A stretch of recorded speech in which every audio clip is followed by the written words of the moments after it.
Hey everyone. We tend to think of reality like, well, like it's built from the ground up, right? Some things are just more basic than others. But what if that's not the whole story? What if instead of a pyramid, reality is more like a web where things actually depend on each other? Today, we're going to dig into a really cool challenge to a super old philosophical rule. And it all starts with one simple question that has some seriously big consequences. Okay, so let's just jump right in with the big one. What depends on what? I mean, really, think about it for a sec. This is something you already get like intuitively in your everyday life. Like, take a building. It totally depends on its foundation, right? No foundation, no building. But the foundation, it doesn't need the building. It could just sit there. It's a classic one-way street of dependence. And for, like, centuries, this is exactly how philosophers have pictured the basic structure of, well, everything. So yeah, this whole one-way street idea, it's not just common sense. It's become the bedrock of the traditional view in metaphysics. For a long, long time, philosophers have treated it like an unbreakable rule. Okay, so there's a fancy term for this, of course. It's called ontological dependence. And just to be clear, we're not talking about what causes something or how we think about it. Nope.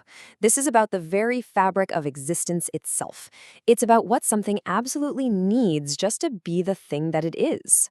So the standard view, the orthodox position, is that this dependence is always, and I mean always, asymmetric. And what that means is if X depends on Y, then Y absolutely cannot, no way, no how, depend back on X. It's a strict one-way street. That's been treated like a fundamental law of the universe.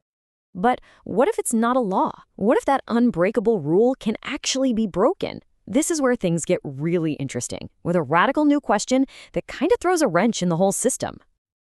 And that challenge comes from the philosopher Elizabeth Barnes. She basically says, hold on a second, maybe we've been looking at this all wrong. She argues that dependence doesn't have to be a one-way street. And this is the absolute key difference. The old rule, asymmetry, is a hard no. It says if X depends on Y, then Y cannot depend on X. End of story. But Barnes's idea, non-symmetry, just cracks the door open. It says, hey, if X depends on Y, well, maybe Y could also depend on X. It doesn't say it always happens, just that it's possible. It allows for a two-way street. Okay, so the million-dollar question is, are there any actual two-way streets out there in the real world? Or is this just a cool idea? Well, Barnes says, yeah, they're all over the place, if you just know what you're looking for. Let's check out her first example, history. Think about World War II. The war as a whole wouldn't have been the exact same event without, say, the Dunkirk evacuation. That event is a crucial part of its identity. But flip it around. What is the Dunkirk evacuation without World War II? It loses its entire meaning, its context, its very identity as an event. So it kind of seems like they depend on each other, right? Or what about something totally different, like numbers? There's this view called structuralism, where a number isn't just a thing on its own. Its identity comes from where it fits in the grand scheme of all other numbers. So the number 6 is the number 6 because it's the one right after 5 and right before 7. Makes sense. But wait, by that same exact logic, 5 and 7 are partly defined by their relationship to 6. It seems like they all define each other at the same time. Here's another great one, physical properties. Some theories say properties kind of stick together in these dependence clusters. And when you think about it, it makes a lot of sense. Could you even imagine an object's mass that has no shape or a shape that has no mass? It seems like they have to come as a package deal. They're interdependent. You can't get one without the other. Okay, so if these two-way streets are real, what does that actually do to our whole picture of reality? This is where it gets really mind-bending.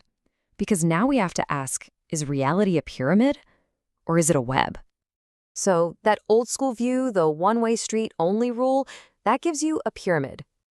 And here's how you build that pyramid. You start at the top with all the stuff that depends on other stuff, and you follow those dependencies down and down and down through more and more fundamental layers until you finally hit rock bottom, the bedrock, the ultimate foundation, the stuff that doesn't depend on anything else.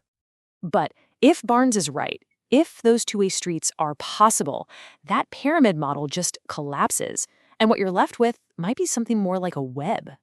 This web idea is what philosophers call explanatory holism, and it's a completely different way of looking at things. In a web, there is no bottom layer. There's no single unexplained explainer holding everything up. Instead, all the different parts of reality mutually support and define each other. The whole structure just holds itself together. It's a network of interdependence. So, this brings us to what might be the most important point of this whole discussion. What are we actually doing when we talk about dependence? And here's the big takeaway. Barnes argues that we've been mixing up two totally different jobs. The first job is figuring out what depends on what. The second job is searching for what is most fundamental. And her whole point is that these are not the same thing. Just because A depends on B doesn't automatically mean B is more fundamental, not if B also depends on A. And she really nails it with this quote. Words like grounding or priority, those are specific tools that philosophers use to try and build that pyramid, to find that bedrock. But if dependence can be a two-way street, then dependence itself is the wrong tool for that specific job. It's describing a totally different kind of relationship, one that builds webs, not just pyramids. And so that leaves us with this massive question to chew on. Is the reality you're living in right now built on some solid, unshakable foundation? Or is it a vast, intricate web that's actually holding itself together? It's pretty wild to think that by questioning just one little rule, we open up a completely new way of seeing, well, everything.